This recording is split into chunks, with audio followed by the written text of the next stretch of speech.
'Twas a night full of crimson, and all through the halls, not a crinkledy crackle, the plasterful walls.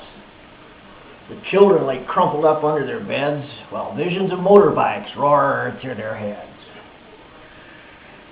The chimney was slung on a stocky old bear, in hopes Sandy Clothespin would soonly pass air. I slept on the mattress, the wife on the cot. We had just settled down for the winter to rot.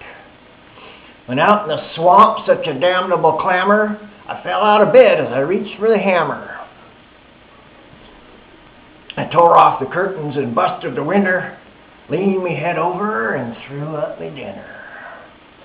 And there, through my tears on the glass, on the snow, lay the shards of the moonlight on the vomit below.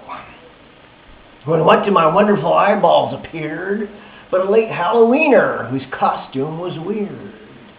His shoes how they twinkled, his dimples how dumpy, his features how wrinkled, his pimples how bumpy. Instead of just driving an auto like most, he insisted on harnessing horny old goats. One snorted his pipe, then he sprinkled their hoofs. I don't know what they smoke, but they float to the roofs. He must have been busting up half of the shingles.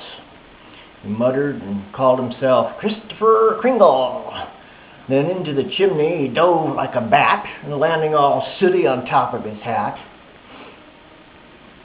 I knew he was crooked, now here was the proof. He broke into houses from up on the roof. I knew in a moment the fat little commie. I could tell by his sack of atomic salami.